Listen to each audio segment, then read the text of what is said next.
ओम श्री गणेशाय नमः। हरे कृष्णा। प्रेम से बोलिए गौरी शंकर भगवान की जय हो। प्रिय भक्तों, आज रूप चतुर्दशी का दिन है। इसे नरक चतुर्दशी भी कहते हैं। आप सभी को रूप चौदस की हार्दिक शुभकामनाएं। आपका दिन शुभ और मंगलमय हो। चतुर्दशी के दिन स्नान का विशेष महत्व है। इस दिन ब्रह्म मुहूर्त में उठकर तेल उपटन लगाकर भलीभांति स्नान करना चाहिए। जो लोग इस दिन ब्रह्म मुहूर्त में उठकर स्नान करते हैं, उनके घर में धन धान्य के भंडारे भरते हैं और सभी पाप कर्म नष्ट हो जाते हैं। इसे छोटी दिवाली भी कहते हैं। इस दिन स्नान आदि से निवृत्त होकर यमराज का तर्पण कर 3 अंजलि जल अर्पित करने का विधान है। इस दिन संध्या के समय दीपक जलाना चाहिए। वैसे तो दीपक जलाने की विधि धनतेरस से अमावस्या तक होती है। धनतेरस के दिन यमराज के लिए दीपक जलाया जाता है और अमावस्या के दिन बड़ी दीपावली का पूजन होता है। इन तीनों दिनों में दीपक जलाने का कारण यह बताया जाता है कि इन दिनों भगवान वामन ने अपने 3 पगों में संपूर्ण पृथ्वी और बलि के शरीर को नाप लिया। इसलिए त्रयोदशी, चतुर्दशी और अमावस्या को लोग यम के लिए दीपक जलाकर लक्ष्मी पूजन करते हैं और दीपावली मनाते हैं। इससे यम की यातना नहीं सहन करनी पड़ती और कहा भी जाता है कि लक्ष्मी जी सदा उनके साथ रहती है। तो प्रिय भक्तों, आज मैं आपको सुनाने जा रही हूँ रूप चतुर्दशी के शुभ अवसर पर कार्तिक मास की संपूर्ण कथा और कार्तिक मास महात्म्य की कथा। आप सभी से निवेदन है, आप कथा को पूरा सुनिए और कमेंट बॉक्स में हमें जरूर बताइए कि आपको कथा कैसी लगी, क्योंकि आप सभी का एक एक कमेंट मेरे लिए बहुत महत्वपूर्ण है। अगर आप कमेंट करते हैं तो इससे हमें पता चलता है कि हमारी कथा अच्छी है और आपके लिए पुण्य फल देने वाली है। तो आइए सबसे पहले सुनते हैं गणेश भगवान की एक छोटी सी कहानी। गणेश जी का मेला लग रहा था। सब मेले में जा रहे थे। एक छोटी सी लड़की थी। अपनी माँ से जिद करने लगी, मैं भी मेले में जाऊंगी। तो उसकी माँ बोली, बहुत भीड़ है, कहीं गिर जाएगी। लड़की नहीं मानी तो उसकी माँ ने 2 लड्डू और 1 घंटी में पानी दिया और बोली, एक लड्डू गणेश जी महाराज को खिलाकर पानी पिला देना, दूसरा लड्डू तू खा लेना, पानी पी लेना। लड़की मेले में चली गई। मेला खत्म होने पर सब अपने घर आने लगे, पर लड़की वहीं बैठ गई। एक लड्डू तुमको दूं, एक लड्डू मुझको। इस प्रकार सारी रात बीत गई। गणेश जी ने सोचा, अगर लड्डू नहीं खाऊंगा तो ये लड़की घर नहीं जाएगी। ये छोटा सा रूप बनाकर आ गए और लड़की से एक लड्डू लेकर खाया और पानी पी लिया और कहा, कुछ मांग ले। लड़की बोली, अन्न मांगू, धन मांगू, लक्ष्मी मांगू, 9 खंड महल मांगू, बांदी मांगू, खूंटी हार, सेज भरतार, रुंझुन बैल, बस इतना ही मांगू। गणेश जी बोले, छोटी सी तो दिखती है, पर सब कुछ तो मांग लिया। अब अपने घर पर जा, तुझे सब कुछ मिलेगा। घर आई तो लड़की की माँ बोली, इतनी देर कहाँ रही? लड़की बोली, मैं गणेश जी को लड्डू खिलाकर पानी पिलाकर आई हूँ। गणेश जी की कृपा से उसके घर पर सब कुछ हो गया। हे गणेश जी महाराज, जैसे अपने उस लड़की को दिया वैसे सब किसी को देना। कहानी कहने सुनने वाले, हुंकारा भरने वाले के घर में धन लक्ष्मी के भंडारे भरना। तो गणेश भगवान की जय। बांके बिहारी के चरणों का ध्यान करते हुए सुनते हैं कार्तिक स्नान की कथा। एक इल्ली थी और एक धुनिया। इल्ली ने धुनिया से कहा, दुनिया चल, दोनों कार्तिक नहाएंगे। दुनिया बोली, तू तो गिरी छुआरे में पड़ी रहती है, इसलिए तो तुझ में ताकत है, तू ही नहा ले। मैं तो मोठ बाजरे में पड़ा रहता हूँ, मैं तो नहीं नहाऊंगा। मैं तो हरा भरा सिट्टा खाऊंगा और ठंडा ठंडा पानी पीऊंगा। फिर इल्ली रोजाना राजा की बाई के पल्ले में लगकर प्रतिदिन कार्तिक नहा आती, पर दुनिया नहीं जाता। कार्तिक समाप्त होते ही पूर्णिमा के दिन दोनों मर गए। इल्ली कार्तिक नहाई थी, इसलिए उसका जन्म राजा के घर राजकुमारी के रूप में हुआ और दुनिया राजा के घर मेंढक बना। एक दिन राजकुमारी का विवाह किया गया। विदाई के समय राजकुमारी का बैल रुक गया। जब राजा रानी ने पूछा कि तुझे क्या चाहिए, तब राजकुमारी ने कहा कि एक सोने की सांकल में मेंढक को बांधकर मेरे रथ के पीछे बांध दो। सबने कहा, राजकुमारी मेंढक को क्यों मांग रही है? धन आदि मांग लेती। लेकिन उसने कहा, मुझको तो मेंढक ही चाहिए। उसके रथ के पीछे मेंढक बांध दिया गया। जैसे ही राजकुमारी महलों में पहुंची तो मेंढक को सीढ़ी के नीचे बांध दिया गया। जब भी राजकुमारी सीढ़ियों से उतरती चढ़ती तो मेंढक कहता, और चटको मटको श्याम सुंदरी, थोड़ा पानी पिला दे। राजकुमारी कहती कि तू कार्तिक नहा। ऐसा कहते हुए एक दिन राजकुमारी की देवरानी जेठानी ने सुन लिया और सोचा कि राजा कोई रानी लाया है या जादूगरनी। उन्होंने राजकुमार से कहा, तू रानी लाया है या जादूगरनी? वह तो आदमियों से तो बातें करती नहीं, लेकिन जानवरों से बातें करती है। राजा ने कहा कि जब तक मैं अपनी आंखों से ना देख लूं, तब तक कैसे मानूंगा। एक दिन राजा छुपकर बैठ गया। जब राजकुमारी सीढ़ियों से नीचे उतरी तो मेंढक ने वही कहा। राजकुमारी ने भी वही उत्तर दिया। इतना सुनते ही राजकुमार तलवार लेकर खड़ा हो गया और राजकुमारी से कहा कि तू मेंढक से क्या बातें करती है? सच्ची सच्ची बता, नहीं तो तलवार से तेरा सिर काट दूंगा। रानी बोली, पिछले जन्म में मैं इल्ली थी और ये दुनिया, मैंने इसको कार्तिक नहाने के लिए कहा था और ये नहीं नहाया। मैं नहा ली। भाई बातें करते हैं। राजा ने कहा कि कार्तिक में गंगा स्नान करने से इतना फल होता है, तो हम दोनों जोड़े से कार्तिक नहाएंगे और खूब दान पुण्य करेंगे, जिससे हमें आगे इससे ज्यादा फल मिले। दोनों कार्तिक नहाने लगे। राजा के घर खूब धन संपत्ति होने लगी। हे कार्तिक महाराज, जैसे आपने इल्ली को दिया वैसे सबको देना, जैसे दुनिया को दिया वैसे किसी को मत देना। कहानी कहते सुनने, हुंकारा भरने वाले को देना। दो बहनें थी, एक गंगा और एक जमुना। एक दिन दोनों ने एक साहूकार के खेत में से जा रही थी। खेत में से जमुना ने 12 दाने गेहूं के तोड़ लिए। तो यह देखकर गंगा ने जमुना से कहा, यह तो चोरी हो गई, तुझे पाप लग गया। तब जमुना ने कहा, यह पाप कैसे उतरेगा? गंगा ने कहा कि साहूकार के यहाँ 12 वर्ष तक नौकरी करने से उतरेगा। जमुना साहूकार के यहाँ गई और बोली कि मुझे यहाँ नौकरी पर रख लो, परंतु मैं 4 काम नहीं करूंगी। एक तो झूठे बर्तन नहीं धोऊंगी, झाड़ू नहीं लगाऊंगी, सेज नहीं बिछाऊंगी, दिया नहीं चासूंगी। साहूकार ने उसे नौकरी पर रख लिया। 12 वर्ष बाद कुंभ का मेला आया। साहूकार साहूकारनी मेले में जाने लगे तो जमुना ने उन्हें सोने का एक टका दिया और बोली, वह मेरी बहन गंगा है, उसको ये टका दे देना और कहना कि बहन जमुना ने भेजा है। तो वह हाथ पसार कर गोरी गोरी वहियों में हरी हरी चूड़ियां पहन लेगी। वह लोग वहां जाकर सोने का टका गंगा को देने लगे।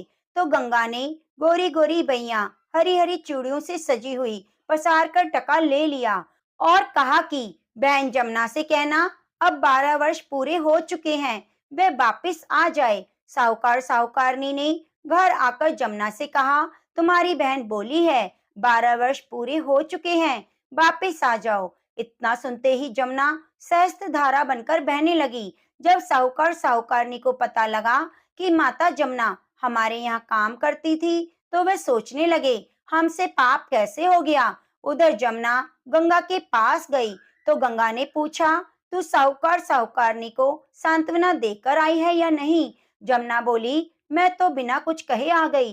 गंगा ने कहा, उन्हें धीरज बंधाकर आ, नहीं तो संतोष कैसे मिलेगा। जमुना जी उनके सपने में आई और बोली, तुम उदास क्यों हो? वे बोले, हमने आपसे सभी उल्टे सीधे काम कराए, हमें पाप लगेगा। जमुना ने कहा, नहीं, कोई पाप नहीं लगेगा। मैंने तुम्हारे खेत से 12 गेहूं के दाने तोड़ लिए थे, जिससे मुझे पाप लग गया। मैं पाप उतारने आई थी। तुम उठो, तुम्हें कोई दोष नहीं लगेगा। तुम्हें खूब धन संपत्ति की प्राप्ति होगी, मोक्ष प्राप्त होगा। हे जमुना माता, जिस प्रकार आपने साहूकार साहूकारनी को मुक्ति प्रदान की, वैसे हमें भी प्रदान करना, पूरे परिवार को प्रदान करना। तो प्रेम से बोलो, गंगा जमुना मैया की जय। प्रिय भक्तों, अब आइए सुनते हैं राई दामोदर भगवान की कथा, जो हमें पूरे कार्तिक मास में जरूर सुननी चाहिए। प्रेम से बोलिए, कार्तिक के राई दामोदर भगवान की जय। एक माँ बेटी थी, बेटी का नाम राई था। वे बहुत ही सुंदर और सुशील थी। भगवान कृष्ण की पक्की भक्त थी। एक बार भगवान कृष्ण उसकी परीक्षा लेने के लिए बांसुरी बेचने वाला बनकर आए और आवाज देने लगे। आवाज सुनकर राई अपनी माँ से बोली, मुझे भी बांसुरी चाहिए। माँ बोली, मैं पैसे कहाँ से लाऊं? बाजरी है, वो ले जा। बाजरी को भगवान ने फूंक मारी तो फूंक उड़कर राई की आंख में चली गई। राई जोर जोर से रोने लगी। भगवान वहां से अंतर्ध्यान हो गए और वैद्य का रूप धारण करके वहां आए। आवाज देने लगे। राई की माँ बाहर आई और बोली, वैद्य जी, मेरी बेटी की आंख में फूस गिर गया है, उसे निकाल दो। भगवान बोले, अगर मैं फूस निकालूं तो उसका विवाह मेरे साथ करना पड़ेगा। राय की माँ तैयार हो गई, सगाई कर दी। कार्तिक शुक्ल 11 के दिन विवाह निश्चित किया गया। माँ सोचने लगी, बेटी को क्या दूं? सोने की दुकान पर जाकर बोली, मेरी राय के लिए लौंग और बिछिया घड़ दो। सुनार बोला, मुझे समय नहीं, मैं तो कृष्ण भगवान के गहने बना रहा हूँ। हलवाई और बनिया वहां पर भी गई तो उन्होंने भी यही जवाब दिया। माँ तो घर आ गई, अब क्या करे? वो घर आई, झोपड़ी महल में बदल गई। आनंद हो गया। ठाठ से विवाह की तैयारियां होने लगी। भगवान बारात लाए। माँ ने खूब ठाठ से राई का विवाह भगवान कृष्ण के साथ कर दिया। भगवान राई को लेकर द्वारका आए तो राई के महल में ही रहने लगे। दूसरी रानियां चिढ़ने लगी। सावन में राई अपने मायके गई। भगवान ने सोचा, राई के तीज भेजूं। 7 जरी की बेस और 5 सोने की पाजेबें रखी। 2 हंसों को बुलाया और बोले, सीधे राय के पीहर जाना, कहीं रुकना मत। राधा रुक्मण को पता चला तो उन्होंने हंसों को अपने महल में बुलाया और कहा, थोड़े मोती चुग लो। हंस आ गए, मोती चुगने लगे। राधा रुक्मण ने सारा सामान निकालकर उसमें फटे पुराने कपड़े और 5 कांटे बांध दिए। पोटली हंस को दे दी। हंस सामान लेकर राय के पास गए। राय खुशी से नाचने लगी। जैसे ही पोटली खोली, 5 उंगलियों में 5 कांटे चुभ गए। राई बहुत दुखी हुई। सावन खत्म हुआ। भगवान लेने आए। राई भगवान से बोली नहीं। भगवान आए तो राई दूर दूर हो जाए। भगवान ने सोचा, कोई बात नहीं। राई फिर भी नहीं बोली। इतने पर भी राई भगवान को अपने महल में ले आते हैं। राई भगवान को भोजन में दही जरूर देती थी। एक दिन भगवान ने सोचा कि राई मुझसे बात नहीं करती, इसके लिए कोई योजना बनानी पड़ेगी। तो एक दिन भगवान बिल्ली का रूप धारण करके राई के महल में आए और सारी दही खा गए। अब राई दही कहाँ से लाए? भगवान गुजरी का रूप बनाकर दही बेचने आ गए। राई नीचे जाकर बोली, थोड़ा दही दे दो। गुजरी रूप भगवान बोले, राई तुम उदास क्यों हो? हमने सुना है आप भगवान से नाराज हैं। राई बोली, तुझे क्या मतलब, तू जा। तो गुजरी रूप भगवान बोले, हम सहेली जैसी हैं, तो मन की बात कहो, मैं किसी को नहीं कहूंगी। राई ने सारी बात कही। सुनते ही भगवान को अचंभा हुआ और वे असली रूप में आ गए और बोले, ये कैसे हो सकता है? मैंने तो जरी की साड़ी भेजी थी, सोने की पाजेब भेजी थी। भगवान ने हंसों को बुलाकर पूछा, तुम कहीं रुके तो नहीं? हंस बोले, राधा रुक्मण के महल में रुके और कहीं नहीं रुके। भगवान ने राधा रुक्मण को बुलाया और पूछा, आपने ऐसा क्यों किया? वो बोली, हमारे महल में आप नहीं पधारे, इसलिए हमने ऐसा किया। भगवान बोले, अगर आप हमें प्रेम से बुलाते तो हम जरूर आते। फिर भगवान बोले, कार्तिक का महीना राई को दूंगा, 5 दिन पचतिया राधा रुक्मण को और 11वां सत्यभामा को दूंगा। भगवान ने सबको मान दिया। हे भगवान, राधा रुक्मण राय को मान दिया, वैसे सबको देना। घटती को पूरी करियो, पूरी का प्राण छोड़ दो, भूल चूक माफ कर दो। तो प्रेम से बोलो, राई दामोदर भगवान की जय। तो अब सुनते हैं कार्तिक मास में सुनी जाने वाली राम लक्ष्मण की कहानी। एक नगर में एक जाट और जाटनी रहा करते थे। वे बहुत ही गरीब थे। एक बार जाटनी जाट से कहने लगी कि मैं तुम्हें 4 रोटी बनाकर देती हूँ, तुम नदी किनारे जाना, वहां पर राम लक्ष्मण आते हैं। कहते हैं कि राम लक्ष्मण सबको धनवान बना देते हैं। तुम वहां जाकर मैं जैसा तुमसे कहती हूँ वैसा ही कहना। तुम राम लक्ष्मण को देखते ही कहना, राम बड़े लक्ष्मण छोटे, वो बैठे अम्बे की डाली, वो बैठे चंबे की डाली। मिट्टी का दशरथ बनावे, मक्खन मिश्री का भोग लगावे, दे परिक्रमा घर को आवे। तो जाट ने कहा, ठीक है। जब जाटनी ने 4 रोटी बना दी और जाट घर से चल पड़ा, सोचने लगा, आज तो खूब सारा धन लेकर आऊंगा।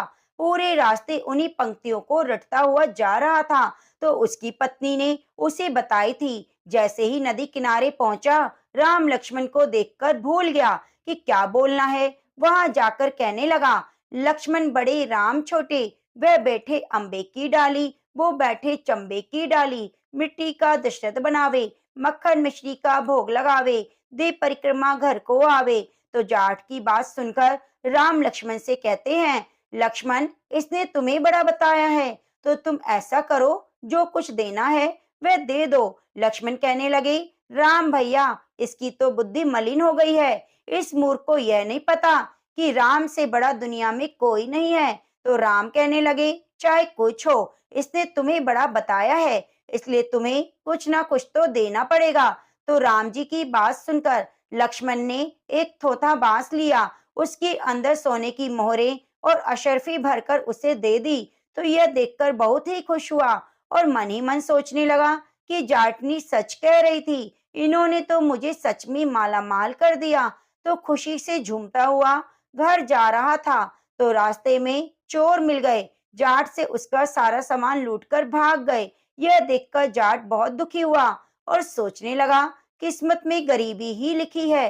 तो राम लक्ष्मण क्या करें, और घर चले गए। घर जाते ही जाटनी ने पूछा, कुछ मिला?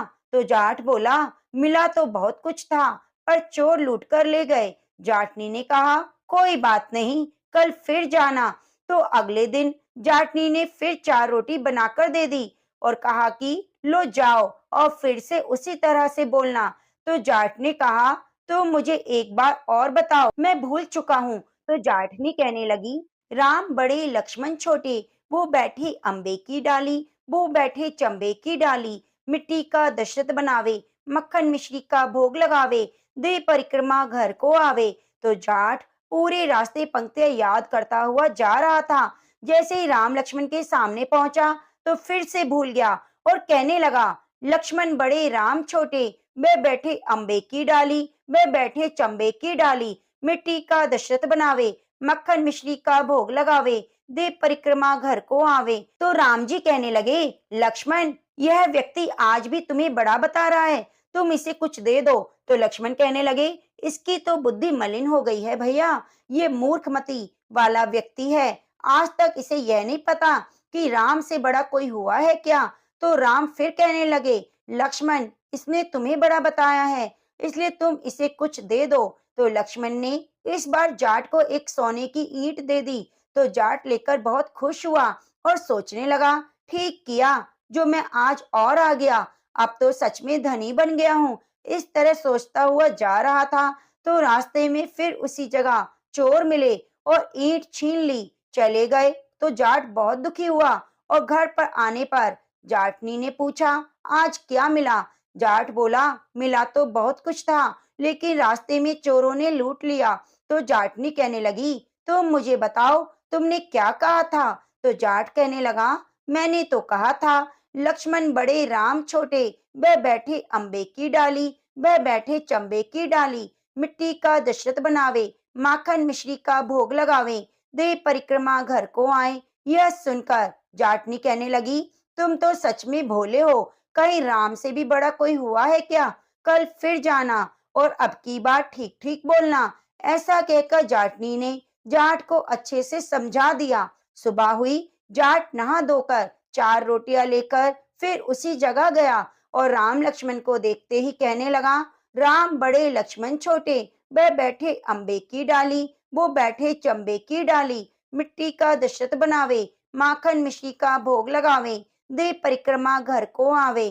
तो लक्ष्मण कहने लगे कि हे राम, आज तो इसको अकल आ गई, इसकी बुद्धि ठीक हो गई, इसलिए आज आप इसे कुछ दे दो। तो राम मुस्कुराते हुए बोले, भैया, मेरे पास क्या है देने के लिए, ये जोहड़ की मिट्टी है, ले जाओ। यह कहकर अपने हाथ से थोड़ी सी मिट्टी की डली जाट को दे दी। जाट बड़बड़ करके जाने लगा, कि क्या किया मैंने, जाटनी के कहने में आ गया और उल्टा बोल दिया। इससे अच्छा तो रोजाना था, कम से कम सोना चांदी मिलता तो था। आज तो मिट्टी की डली मिली है। पर वह मिट्टी लेकर चल दिया कि जाटनी को दूंगा कि यह लो, तुम्हारे अनुसार बोलने से मुझे यह मिला है। तो फिर रास्ते में उसे चोर मिले। उन्होंने देखा कि उसके पास तो आज कुछ नहीं है, एक गमछे के पल्ले में मिट्टी बंधी है। तो यह देखकर हंसने लगे और चले गए। जाट घर पहुंचा। जाटनी ने पूछा, कुछ मिला क्या?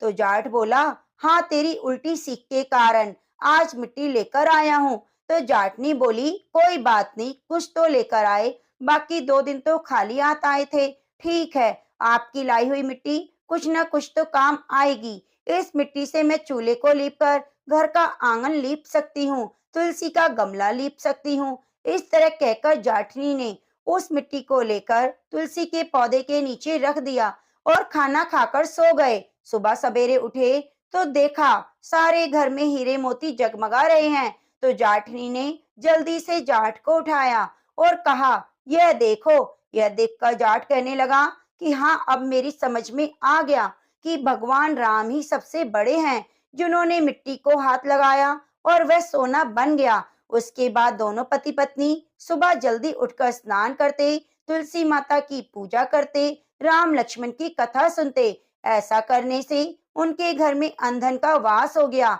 और 10वें महीने में जाटनी ने एक सुंदर पुत्र को जन्म दिया। हे राम जी, कार्तिक मास में कथा सुनने से जैसा फल आपने जाट जाटनी को दिया, वैसे सबको देना जो आपकी कथा को श्रद्धा भाव से सुने, सुनाए, हुंकारा भरे, उसकी सभी मनोकामनाओं को पूरी करना।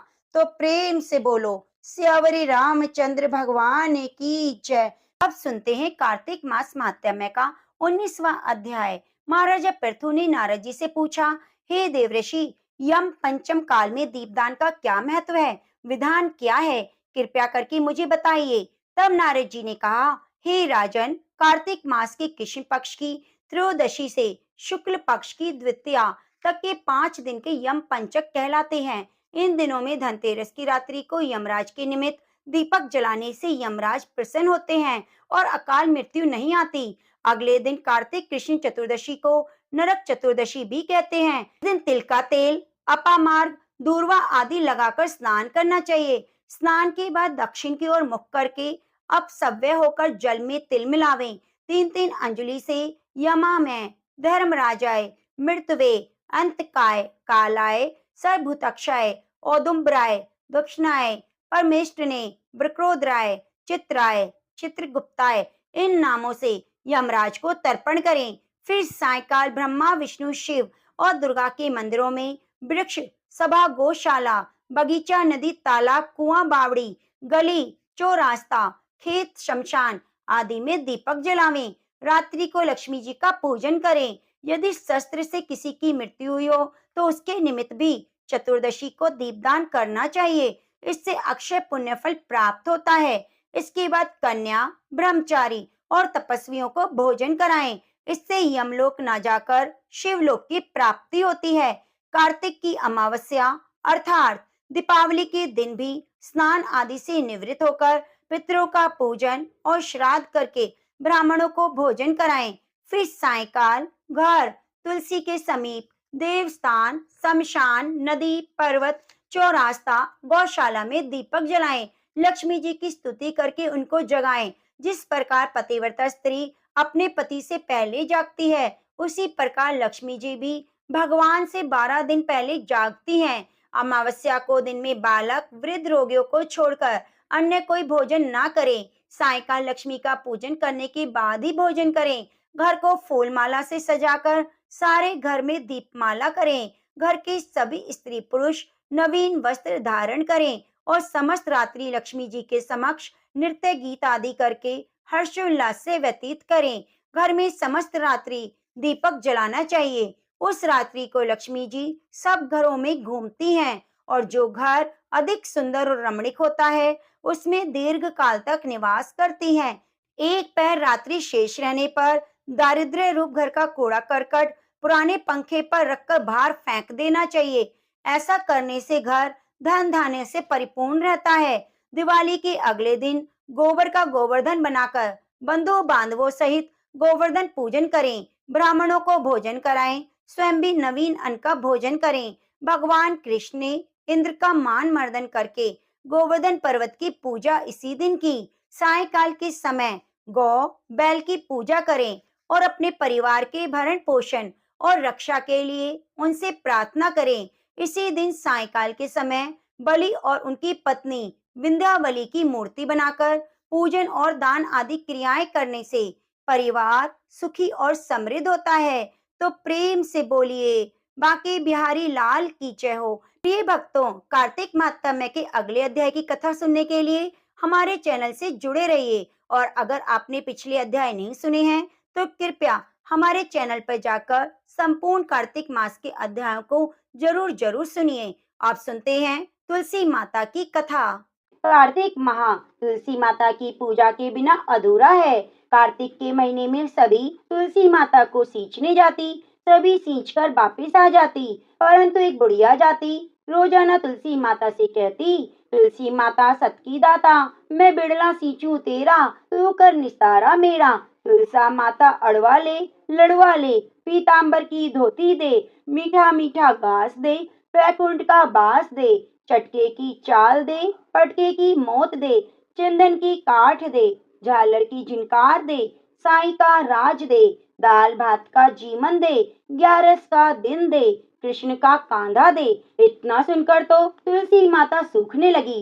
एक बार भगवान कृष्ण ने तुलसी से कहा, तुम्हारे पास इतनी औरतें आती हैं तुम्हें सींचने के लिए, फिर भी तुम क्यों सूख रही हो? तुलसी माता ने कहा, एक बुढ़िया रोजाना मुझे यह कहकर जाती है और मैं उसे सब तो दे दूंगी, परंतु आप कृष्ण जी का कांधा कहाँ से दूंगी? कृष्ण जी बोले, कोई बात नहीं, तो उससे कह देना मैं आ जाऊंगा कांधा देने के लिए। कुछ समय बाद बुढ़िया मर गई। जब उसको उठाने लगे तो वह इतनी भारी हो गई कि कोई भी उसे उठा ना पाया।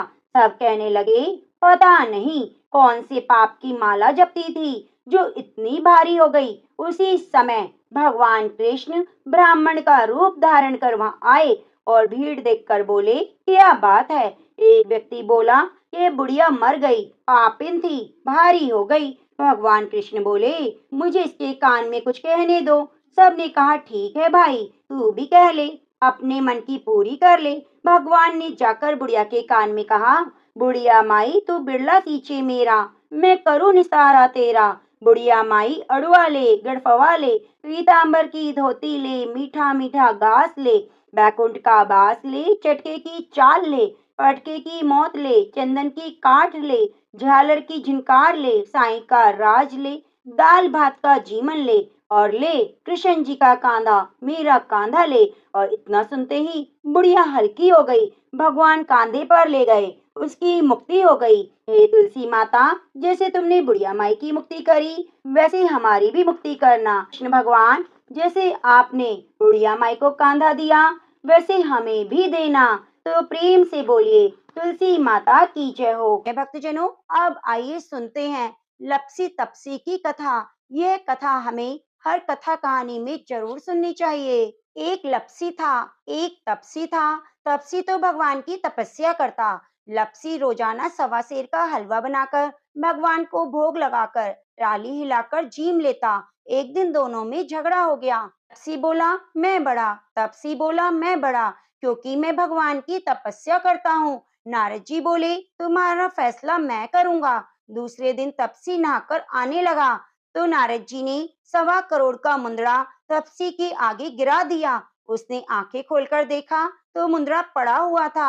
उसने उठाकर पैर के नीचे दबा लिया और तपस्या करने लगा। उधर लपसी ने 1.25 सेर का हलवा बनाकर भगवान को भोग लगाकर ट्राली हिलाकर जीम लिया। इतने में नारद जी आए, दोनों को अपने पास बिठाया। दोनों पूछने लगे, बताओ नारद जी कौन बड़ा? नारद जी ने तपसी से कहा, अपना पांव हटाओ। पांव हटाते ही मुंदड़ा निकला। तब नारद जी बोले, तुमने इसे चुराया, इसलिए तुम्हारी तपस्या भंग हो गई। लपसी बड़ा है। तपसी कहने लगा, मुझे मेरी तपस्या का फल कैसे मिलेगा? नारद जी बोले, तेरी तपस्या का फल कार्तिक नहाने वाले देंगी। सब कहानी कहकर तेरी कहानी नहीं कहेंगी, कार्तिक का फल तुझे मिलेगा। धोती देकर अंगोछा नहीं देंगी तो उसका फल तुझे मिलेगा। सीधा देकर दक्षिणा नहीं देंगी, ब्राह्मण जिमाकर दक्षिणा नहीं देंगी, दीवा चास के हाथ न जोड़े तो तुझे पुण्य मिलेगा।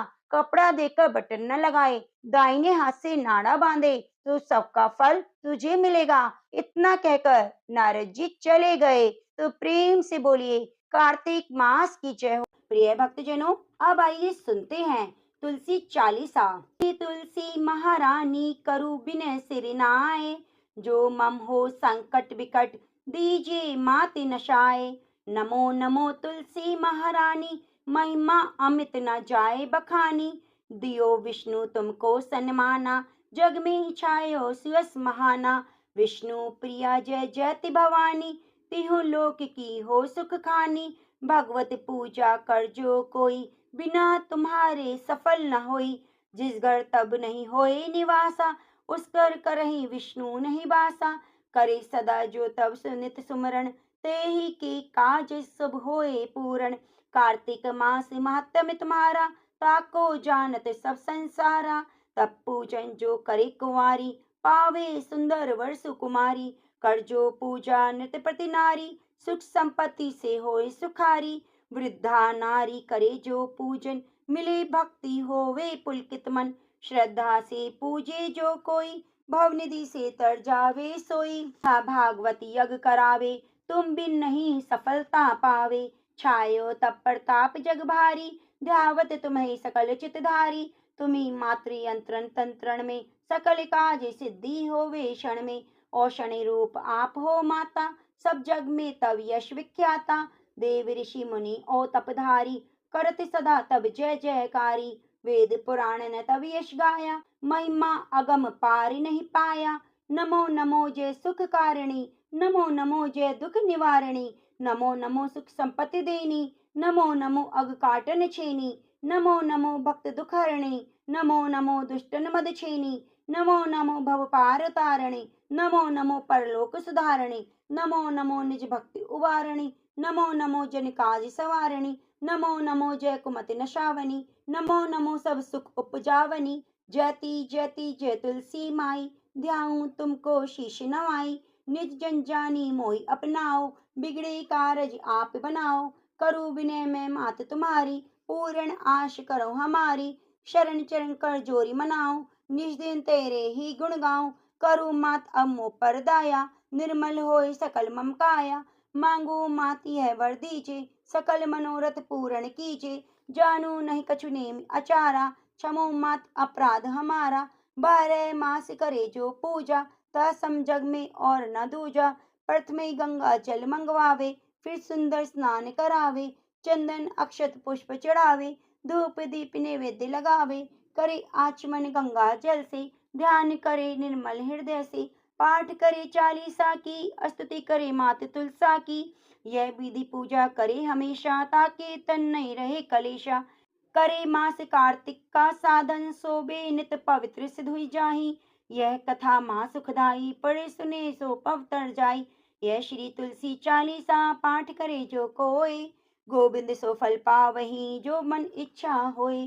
प्रेम से बोलिए तुलसी माता की जय हो, शालिग्राम भगवान की जय हो। प्रिय भक्तजनों, कथा को अंत तक सुनने के लिए आपका बहुत बहुत धन्यवाद। आप हमारे चैनल को सब्सक्राइब जरूर कीजिए, क्योंकि नित्य प्रति कार्तिक मास की कथाएं, व्रत त्योहार की कथाएं और साथ में भगवत गीता का भी हम रसपान कराने जा रहे हैं। तो आप हमारे चैनल को सब्सक्राइब करके चैनल पर कथाओं को सुनना न भूलें। धन्यवाद।